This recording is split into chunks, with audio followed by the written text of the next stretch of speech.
morning, students. Today we are going to discuss our next chapter, and the name of my next chapter is Tools for Financial Analysis.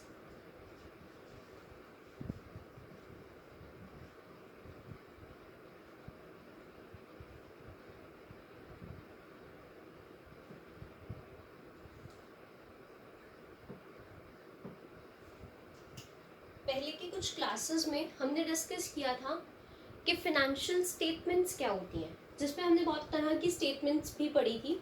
हमने पढ़ा था balance sheet के बारे में, हमने पढ़ा था प्रॉफिट एंड लॉस स्टेटमेंट के बारे में. But in this video we are going to discuss about our next chapter, that is tools for financial analysis. सबसे पहले हमें उससे भी पहले हमें ये पता ज़रूरी होना चाहिए कि फाइनेंशियल एनालिसिस होता क्या है, किसको बोलते हैं फाइनेंशियल एनालिसिस. एनालिसिस जो वर्ड है और फाइनेंशियल जो वर्ड है, दो अलग अलग टर्म्स हैं. दोनों अलग अलग टर्म्स को जोड़कर एक टर्म आई है फाइनेंशियल एनालिसिस. अब ये फाइनेंशियल मतलब रिलेटेड टू फाइनेंस, फाइनेंस मतलब रिलेटेड टू योर मनी, पैसा.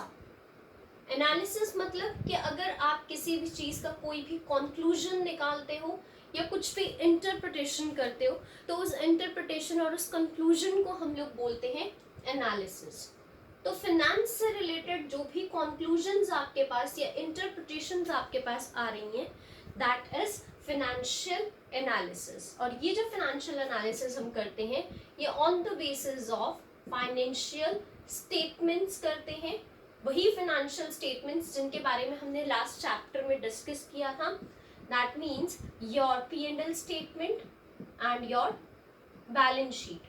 उन P&L स्टेटमेंट्स और बैलेंस शीट से जो भी आपके नेट रिजल्ट्स निकले हैं, मीन्स आपका प्रॉफिट निकला है, आपका लॉस निकला है, आपके बिजनेस की financial position means the position of assets and liabilities, उनसे आपके क्या कंक्लूजन निकलते हैं. कंक्लूजन मीन्स कि आपका बिजनेस कैसी पोजीशन में है. You are earning higher profits, you are earning higher liquidity position कैसी है, प्रॉफिटेबिलिटी पोजीशन कैसी है, सॉल्वेंसी पोजीशन कैसी है आपके बिजनेस की.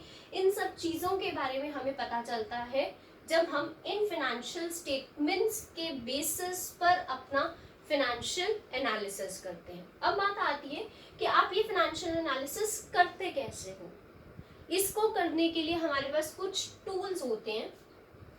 कुछ टूल्स का मतलब क्या है कि कुछ टेक्निक्स होती हैं जिन टेक्निक्स को यूज करके हम इस फाइनेंशियल एनालिसिस को करते हैं. So basically there are 7 techniques. Total आपके पास 7 टेक्निक्स है फाइनेंशियल एनालिसिस को करने की. बट आपके सिलेबस में 7 की 7 आपको नहीं पढ़नी है, बट आपको नाम जानने फॉर योर नॉलेज से बहुत ज़रूरी है. जिसमें आपके पास सबसे पहला आता है, जो हमारा आज का टॉपिक भी है और आपका ये चैप्टर भी है, दैट इज कंपैरेटिव स्टेटमेंट्स. इसके बारे में हम डिटेल में चैप्टर में पढ़ेंगे. सबसे पहली टेक्निक जो हम लोग फाइनेंशियल एनालिसिस के लिए यूज करते हैं, this is your comparative statements. इसके बाद आपकी आती है कॉमन साइज स्टेटमेंट.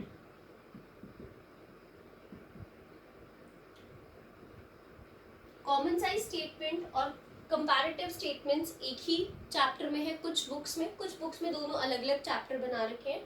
हम दोनों टूल्स के बारे में अच्छे से पढ़ेंगे डिटेल में. ट्रेंड एनालिसिस भी इन्हीं का ही पार्ट है. कुछ बुक्स में है, कुछ में है नहीं, बट इसका फिर भी मैं आपको टॉपिक करवा दूंगी सेफ साइड. बहुत इंपॉर्टेंट जो आपके सिलेबस के अकॉर्डिंग है next tool, that is accounting ratios. आपके आने वाले चैप्टर्स में से है. उसके बाद उससे भी इंपॉर्टेंट है cash flow statement, next technique. इसके बाद अगली जो आपकी 2 टेक्निक्स हैं, ये आपके सिलेबस में नहीं है, बट इन टेक्निक्स को आप हायर क्लासेस में पढ़ोगे. डिटेल में इनके बारे में आप हायर क्लासेस में पढ़ोगे. अभी मैं आपको थोड़ी इंट्रोडक्शन सबकी दे दूंगी. सो ये जो आती है next technique is fund flow statement. Cash flow statement तक आपके सिलेबस में है। फंड फ्लो स्टेटमेंट आप हायर क्लासेस में, ग्रेजुएशन में और पोस्ट ग्रेजुएशन में पढ़ेंगे। Fund flow statement and break even analysis.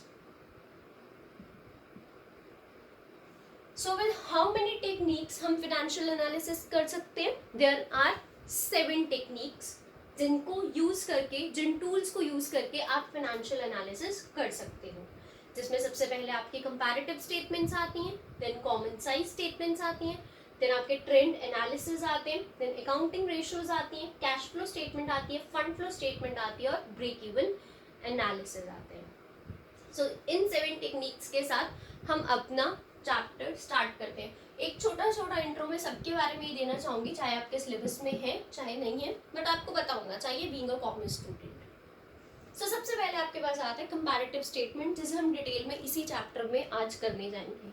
Comparative statement नाम से पता चल रहा है, कंपैरेटिव कहाँ से वर्ड आ रहा है? कंपैरिजन। कंपैरिजन मतलब कंपैरिजन कभी भी एक चीज का खुद के साथ तो होता नहीं है। दैट मीन्स आप किसी चीज के साथ उसे कंपेयर कर रहे हो। मान लो हमारे पास 2 ही स्टेटमेंट्स है, बैलेंस शीट और P&L अकाउंट है। आप एक साल की बैलेंस शीट को दूसरे साल की बैलेंस शीट के साथ कंपेयर करते हो और एक साल की P&L स्टेटमेंट को दूसरे साल के साथ कंपेयर करते हो। ये होता है आपका कंपैरेटिव स्टेटमेंट्स। ये दोनों चीजें हम लोग अलग अलग इस चैप्टर में पढ़ेंगे कि कंपैरेटिव स्टेटमेंट में हम क्या करते हैं। आप कितने भी सालों की बैलेंस शीट को दूसरे के साथ कंपेयर करते हो। क्यों? क्योंकि फाइनेंशियल एनालिसिस करना है। फाइनेंशियल एनालिसिस से आपको यहाँ से कंपैरेटिव स्टेटमेंट्स क्या बता देंगी? कंपैरेटिव स्टेटमेंट्स आपको ये बताएंगी, मान लो आप 2017 की और 2018 की बैलेंस शीट कंपेयर करते हो। यहाँ से आपके पास कंपैरिजन के बेसिस पर ये आता है कि आपकी फाइनेंशियल पोजीशन जो है 17 में ज्यादा अच्छी थी एज कंपेयर टू 2018। सो क्या कंक्लूजन निकलेगा यहाँ से कि ऐसी कौन सी स्ट्रैटेजीज, ऐसी कौन सी टेक्निक्स, ऐसी कौन सी पॉलिसीज, प्रोसीजर्स हमने 2017 में अडॉप्ट किए थे, जिस वजह से हमारी फाइनेंशियल पोजीशन जो है वो 2017 में ज़्यादा अच्छी थी इन कंपैरिजन टू 2018। सो उस कंक्लूजन के बेसिस पर, उस एनालिसिस के बेसिस पर आप क्या करोगे? फ्यूचर से रिलेटेड प्लानिंग करोगे, फ्यूचर से रिलेटेड डिसीजन मेकिंग करोगे। इस तरीके से आपको कंपैरेटिव स्टेटमेंट्स और ये सब टेक्निक्स हेल्प करती हैं फाइनेंशियल एनालिसिस करने के लिए। उसके बाद सेकंड आती है हमारे पास कॉमन साइज स्टेटमेंट्स। कंपैरेटिव में आप क्या कर रहे हो? अपनी ही कंपनी के डेटा को एक साल से दूसरे साल के साथ कंपेयर कर रहे हो। कॉमन साइज में आप क्या करते हो? कॉमन साइज में आप करते हो एक कंपनी का कंपैरिजन दूसरी कंपनी के साथ। एक फर्म अपना कंपैरिजन, एक्स फर्म अपना कंपैरिजन वाई फर्म के साथ कर रही है, यानी कि यहां पर चलता है इंटर फर्म कंपैरिजन, यहां पर चलता है इंट्रा फर्म कंपैरिजन। इंट्रा का मतलब जब एक कंपनी अपने में ही अपना कंपैरिजन करती है, अपने एक डिपार्टमेंट के साथ दूसरे डिपार्टमेंट का, एक साल के डेटा के साथ दूसरे साल का डेटा का, वो होता है intra firm comparison. And inter firm comparison is when a company compares itself with some other company और an another firm in the same industry. होने सेम इंडस्ट्री में चाहिए, यानी कि अगर वोडाफोन को अपना कंपैरिजन करना है तो वोडाफोन अपना कंपैरिजन एयरटेल के साथ ही करेगी, वो अपना कंपैरिजन माइक्रोसॉफ्ट के साथ नहीं कर सकती। माइक्रोसॉफ्ट उसकी इंडस्ट्री का पार्ट नहीं है, ये दोनों टेलीकम्युनिकेशंस के पार्ट है। सो वोडाफोन अपने आप को कंपेयर करेगी तो किसके साथ करेगी? एयरटेल के साथ करेगी। तो इंटर फर्म कंपैरिजन और इंट्रा फर्म कंपैरिजन, ये दो टर्म्स भी आपके क्लियर हो जाती हैं यहीं पर ही। उसके बाद नेक्स्ट आप क्या करें? Trend analysis. ट्रेंड नाम ही होता है, ट्रेंड का मतलब क्या होता है? चेंजेस। आपके एक साल से दूसरे साल में, तीसरे साल में, चौथे साल में क्या क्या चेंजेस हो रहे हैं, उन सब चेंजेस को मेजर करने के लिए हम लोग ट्रेंड एनालिसिस को यूज करते हैं। उसके बाद आपके आती हैं अकाउंटिंग रेशियोज। रेशियोज आपने जूनियर क्लासेस में भी बहुत ज़्यादा डिटेल में पढ़ा हुआ है, बट वो रेशियोज उसी तरीके से वही साइन यूज होता है रेशियो का, सब चीज़ें वैसी होती हैं न्यूमरेटर डिनोमिनेटर में, बट फर्क इतना है कि अब आप जो रेशियोज कैलकुलेट करोगे वो होगी आपकी अकाउंटिंग रेशियोज। इसी चीज़ को हम लोग रेशियो एनालिसिस भी बोलते हैं, अकाउंटिंग रेशियोज को ही रेशियो एनालिसिस भी बोला जाता है। Cash flow statement, cash flow statement आपकी बनती है एक ऐसी स्टेटमेंट जिसमें आप दो चीजें देखते हो, inflows and outflows of cash in an accounting year. Inflows का मतलब कितना कैश आपके बिजनेस में आ रहा है, आउटफ्लोज का मतलब कितना कैश आपके बिजनेस से बाहर जा रहा है। एक अकाउंटिंग ईयर में कितना इनफ्लो हो रहा है, कितना आपकी कंपनी में आपके बिजनेस में कैश आ रहा है और कितना ही कैश आपके बिजनेस से बाहर जा रहा है, उसकी जो एक हम स्टेटमेंट प्रिपेयर करते हैं एक अकाउंटिंग ईयर की, that is known as cash flow statement. Fund flow statement, fund flow statement आपको बताती है कि आपके फंड्स कहाँ से आए हैं, कौन से सोर्सेस से आपने उन फंड्स को प्रोक्यूर किया। प्रोक्यूरमेंट मतलब ऑफ फंड्स, मतलब प्रोक्यूरमेंट ऑफ फंड्स का मतलब होता है कहाँ से आपने उन फंड्स को ऑब्टेन किया है, कौन से सोर्सेस से आपने ऑब्टेन किया है। सोर्सेस और एप्लीकेशन, कहाँ से लाए हो, कहाँ पर यूज किया है, अप्लाई किया है। तो सोर्सेस और एप्लीकेशन के बारे में हम जो एक स्टेटमेंट प्रिपेयर करते हैं ये आपकी होती है फंड फ्लो स्टेटमेंट, जो कि आप ग्रेजुएशन में पढ़ोगे। फिर आता है break even analysis. Break even analysis एक ऐसा पॉइंट है, इसके बारे में देखो ध्यान से समझना। जब कंपनी के एक्सपेंस ज्यादा होते हैं और इनकम यानी कि रेवेन्यू कम होता है, तो कंपनी को क्या होता है, लॉस। जब कंपनी के एक्सपेंस कम होते हैं, खर्चे कम होते हैं और इनकम ज्यादा होती है, तो कंपनी क्या अर्न करती है, प्रॉफिट। लेकिन कुछ सिचुएशन ऐसी भी तो हो सकती है कि कंपनी के खर्चे जो हैं वो कंपनी के इनकम के बराबर हो, इक्वल हो।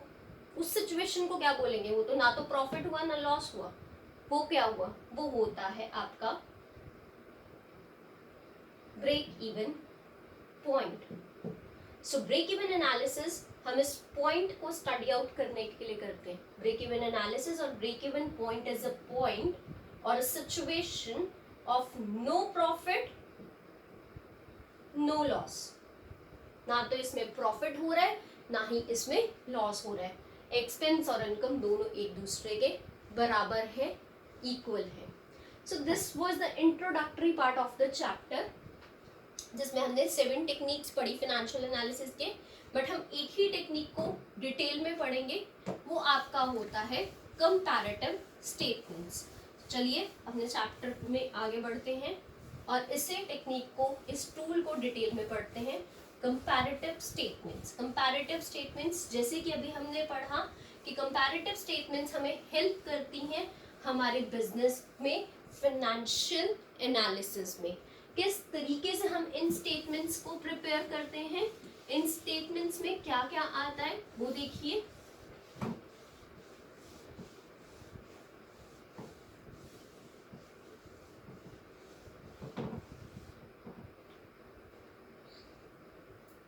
So comparative statements जैसे मैंने अभी बताया और नाम से भी पता चल रहा है कि कंपैरेटिव स्टेटमेंट्स होता क्या है। Statements include your profit and loss account and your balance sheet. Statements में आपके पास दो ही चीजें आती हैं, एक आपका P&L अकाउंट आता है और एक आपकी बैलेंस शीट आती है। And the word comparative means कि आप इन स्टेटमेंट्स को कंपैरिजन के लिए यूज करते हो। तो जब आप अपने बिजनेस की फाइनेंशियल स्टेटमेंट्स, जब आप अपने बिजनेस की फाइनेंशियल स्टेटमेंट्स जिसमें दो ही चीजें आती हैं, या तो आपका P&L आता है या आपकी बैलेंस शीट आती है, जब आप अपने बिजनेस की 2 या 2 से ज्यादा सालों की फाइनेंशियल स्टेटमेंट्स को आमने सामने रखते हो कंपैरिजन करने के लिए, तो चीज को बोला जाता है comparative analysis, comparative financial statements. और इस कंपैरेटिव फाइनेंशियल स्टेटमेंट से हम कंपनी की पोजीशन का बहुत अच्छे से एनालिसिस कर सकते हैं, बहुत सारे कंक्लूजन निकाल सकते हैं। और ये जो कंपैरिजन होता है, जैसे मैंने अभी अभी आपको बताया, इस कंपैरिजन को हम लोग बोलते हैं इंट्रा फर्म कंपैरिजन। यहाँ पर अब आपको जो मैंने पिछली आपके वीडियोस में आपको फॉर्मेट्स बताए थे बैलेंस शीट के और P&L अकाउंट के, उन्हीं फॉर्मेट्स के बेसिस पर पढ़ेंगे। थोड़ा बहुत चेंज है, पर्टिकुलर्स कॉलम आपका सेम रहेगा, काफी हद तक आपको क्वेश्चंस में भी गिवन होगा। Will discuss. सबसे पहले आप देखिए, कंपैरेटिव स्टेटमेंट्स को करने में हम सबसे पहले जो चीज करेंगे that is your comparative balance sheet. तो देखिए कंपैरेटिव बैलेंस शीट किस तरीके से बनती है आपकी, पहले फॉर्मेट देख लीजिए, फिर मैं आपको क्वेश्चन करके दिखाऊंगी। कंपैरेटिव बैलेंस शीट बनाने के लिए पर्टिकुलर्स में आपकी वही आइटम्स आती हैं जो हमने बैलेंस शीट में ली थी। पर्टिकुलर्स में आपके पास आता है इक्विटीज एंड लायबिलिटीज। सबसे पहले इसमें हमारे पास आगे आते हैं share holders funds, then share capital, जो हमने लास्ट वीडियोस में पढ़ा है, यहाँ पर वही सब आएगा। Share capital, then reserves in surplus, यही सब चीजें यहाँ पर आएंगी। ये बैलेंस शीट के फॉर्मेट्स जो है ये आपके हम पहले भी डिस्कस कर चुके हैं और ये आपकी बुक में भी गिवन है। अब देखिए आप कंपैरेटिव बैलेंस शीट का फॉर्मेट क्या होता है। पर्टिकुलर्स के कॉलम के बाद एक कॉलम बनता है जो कि आपका होता है नोट नंबर। नोट नंबर के बाद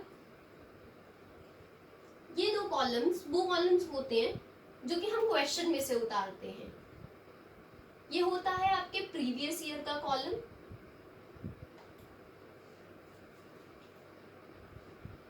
ये होता है आपके करंट ईयर का कॉलम। इस कॉलम को मैं नाम दे देती हूँ कॉलम नंबर ए, इसको मैं नाम दे देती हूँ कॉलम नंबर सी बी। ए और बी कॉलम्स, यहाँ तक का पार्ट आपको क्वेश्चन में गिवन होगा, वो आपको एज इट इज आंसर में उतारना है। उसके बाद थर्ड कॉलम पर आइए। This is a column of absolute change.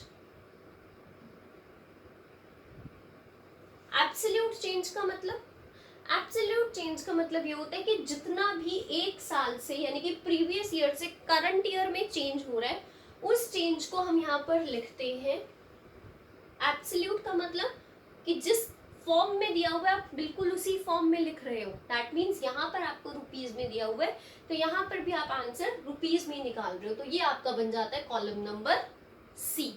Column number C आपका निकलता कैसे है, क्योंकि यहाँ तक का पार्ट तो आपको गिवन था, कैलकुलेशन तो आपकी यहाँ से स्टार्ट हो रही है। कॉलम नंबर सी आपका आता है बी माइनस ए, यानी कि करंट ईयर की वैल्यूज को माइनस करोगे प्रीवियस ईयर की वैल्यूज से, तो आपका कॉलम नंबर सी आ जाएगा। फिर आपका कॉलम आता है परसेंटेज चेंज, ये आपका बनता है कॉलम नंबर, कौन सा बन जाएगा, डी। कॉलम नंबर डी आपका कैलकुलेट होता है, जो भी वैल्यू आपने कॉलम नंबर सी में निकाली है उस वैल्यू को आप डिवाइड कर दोगे प्रीवियस ईयर से, यानी कि कॉलम नंबर ए से। क्योंकि हम परसेंटेज निकाल रहे हैं तो हम किससे मल्टीप्लाई करेंगे, 100 से, यानी कि जितना आपका एब्सोल्यूट चेंज आया है उसे आप प्रीवियस ईयर की फिगर से डिवाइड करोगे, मल्टीप्लाई बाय 100 करोगे, तो आपका परसेंटेज चेंज निकल आएगा। इस तरीके से यहाँ तक का क्वेश्चन तो हमें क्वेश्चन में गिवन होगा, उसको आप एज इट इज नोट करोगे। ये दो कॉलम्स आपको कैलकुलेट करके निकालने हैं कि एब्सोल्यूट चेंज क्या है और परसेंटेज चेंज क्या है। मैंने जो आप लोगों को पीडीएफ भेजा था उस पीडीएफ का सबसे पहला क्वेश्चन निकालो, जो कि है following are the balance sheets of X limited as at 31 March 2019 and 18। इस पीडीएफ में आपको, इस क्वेश्चन में आपको कंपैरेटिव बैलेंस शीट्स का पीडीएफ निकालना है। मैं डेट बता देती हूँ, ये मैंने भेजा था आपको 2 मई को, 2 मई सैटरडे को ये आपके पास पीडीएफ आया होगा, चेक कर लेना। इसमें आपको क्वेश्चन दिया हुआ है, following are the balance sheets of X limited as at 31 March, जिसमें पर्टिकुलर्स में सबसे पहले आपको इक्विटीज इन लायबिलिटीज में, शेयर होल्डर्स फंड्स में शेयर कैपिटल दिया हुआ है। शेयर कैपिटल आपका 2019 और 18 का दिया हुआ है। अब 18 के फिगर्स को मुझे यहाँ लिखना है, 19 के फिगर्स को मुझे यहाँ लिखना है। आपको उल्टा दिया होता है, बट आपने फॉर्मेट के अकॉर्डिंग ही चलना है कि पहले प्रीवियस ईयर लिखना है, बाद में करंट ईयर लिखना है। आपको क्वेश्चन में पहले 19 दिया हुआ है, बाद में 18 दिया हुआ है, बट आपको जो करना है वो पहले 18 लिखना है, बाद में 19 लिखना है। तो मैं इसी फॉर्मेट में आपको समझा देती हूँ इस क्वेश्चन को। देखिए किस तरीके से कंपैरेटिव बैलेंस शीट बनती है।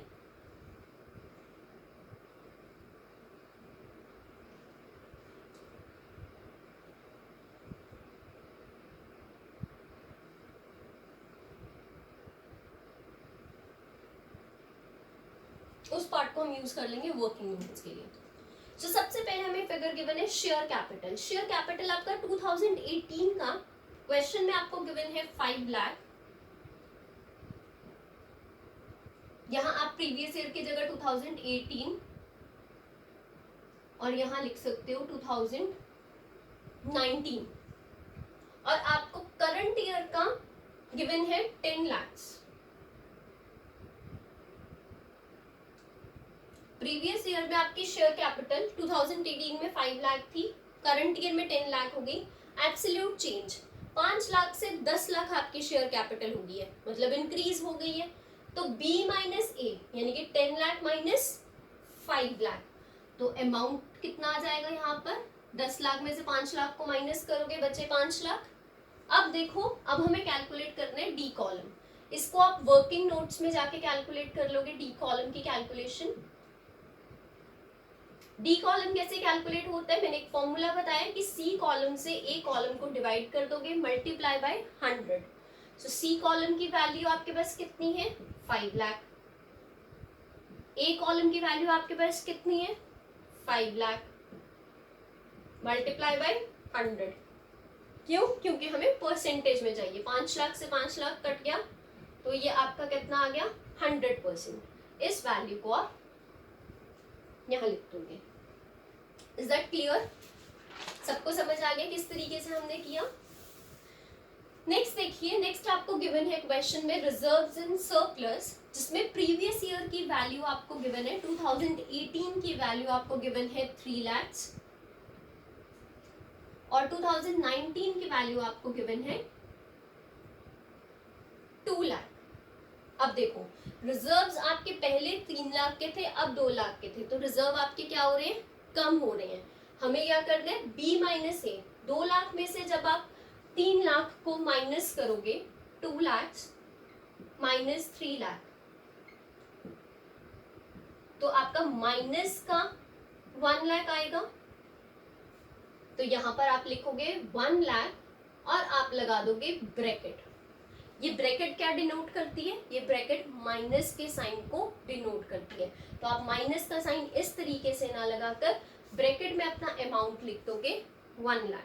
क्यों? क्योंकि आपके यहाँ पर कम है, हमने B माइनस ए करना है, तो इसलिए हमारे पास माइनस का 1 लाख आया है। अब देखिए, डी कॉलम की कैलकुलेशन वैसे ही, सी कॉलम यानी कि minus 1 lakh divide by column A यानी कि 3 lakh multiply by 100। 1 divide by 100 divide by 3, 33.33%। Calculate कर लेना, यही आएगा। लेकिन आएगी वैल्यू कैसी? माइनस। क्लियर हुआ सबको? आगे देखिए, उसके बाद हमें गिवन है non current liabilities. Non current liabilities में हमें गिवन है लॉन्ग टर्म बोरोइंग्स,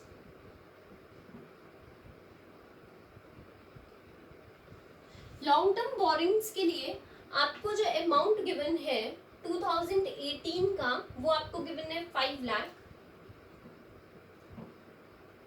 और 19 का गिवन है 8 लाख। तो अब हम क्या करेंगे, सी कॉलम में बी माइनस ए, 8 लाख माइनस 5 लाख, 8 माइनस 5 3, तो 3 लाख आपका यहाँ डिफरेंस आ गया। अब परसेंटेज निकालेंगे, अगेन डी कॉलम कैलकुलेट करेंगे, तो 3 लाख डिवाइड बाय ए यानी कि 5 लाख मल्टीप्लाई बाय 100, ये आपका आ जाएगा 60%। तो इस 60 को आप लिख दोगे नेक्स्ट में। उसके बाद आपको गिवन है ट्रेड पेबल्स। ट्रेड पेबल्स आपकी क्या होती हैं, करंट लायबिलिटीज। तो लिखिए करंट लायबिलिटीज में आपको गिवन है ट्रेड पेबल्स। ट्रेड पेबल्स में 2018 का अमाउंट आपको गिवन है 2 लाख और 19 का आपको गिवन है 4 लाख। तो बी माइनस से 4 लाख में से 2 लाख माइनस करोगे, the difference amount is 2 lakh. और फिर C column divide by A multiply by 100 यानी कि 2 lakh divide by 2 lakh multiply by 100, तो यहाँ पर कितना आ जाएगा 100। इसके बाद आपकी एसेट्स स्टार्ट हो रही हैं, यानी कि तो आप लायबिलिटी का यहाँ पर क्या कर दोगे टोटल।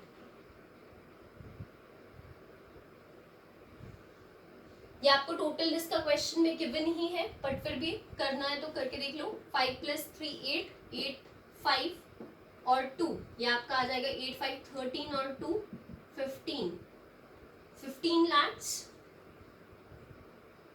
ये आपका आ जाएगा 24 lakhs। अब आ जाइए उसी तरीके से, यहां तक तो आपको क्वेश्चन में गिवन ही है। C column 24 lakh minus 15 lakh, 24 minus 15 9 lakh, calculate कर लो।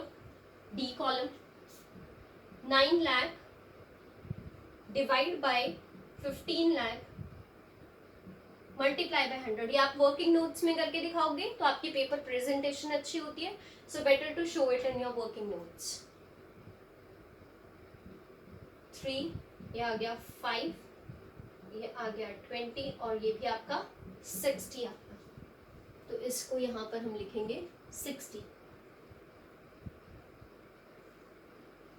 यहां से हमारी खत्म हो जाती है लाइबिलिटीज साइड। इसके बाद हमारी नेक्स्ट साइड स्टार्ट होती है, that is your assets. Assets में आपको सबसे पहले दी हुई है टेंजिबल एसेट्स।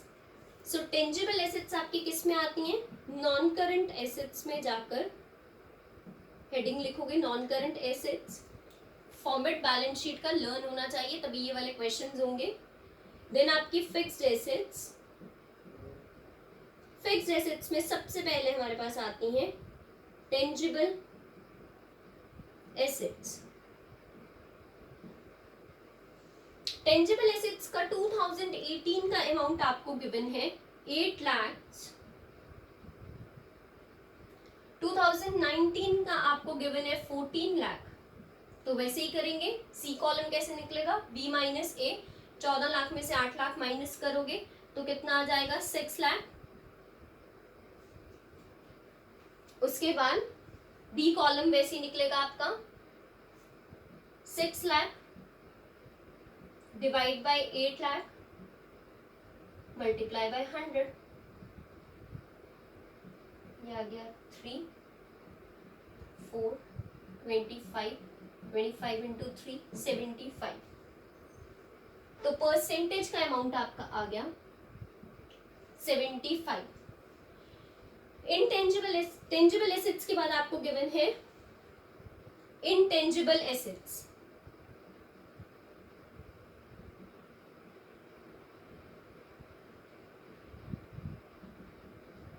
इनटेंजिबल एसेट्स का अमाउंट आपको गिवन है 2 लाख 2018 का। फिर आपको गिवन है 3 लाख, तो 3 lakh minus 2 lakh, B minus A, C आ जाएगा 1 लाख। फिर 1/2, 1 lakh divide by 2 lakh multiply by 100 करके देख लो।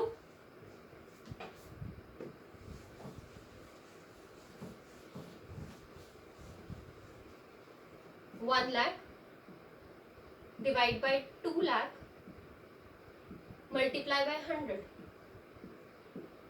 50, ये आपका आ जाएगा 50। उसके बाद आपको गिवन है इन्वेंट्रीज। इन्वेंट्रीज क्या होती हैं आपकी? Current assets. तो पहले ऊपर हेडिंग डालो करंट एसेट्स, फिर उसमें लिखो इन्वेंट्रीज। इन्वेंट्रीज का आपको 2018 का अमाउंट गिवन है 4 लाख। 5 लाख आपको गिवन है 2019 का, तो 5 minus 4 1 lakh. 1 lakh divide by 4 lakh, calculate कर लो column number D. 1 lakh divide by 4 lakh multiply by 100, 25।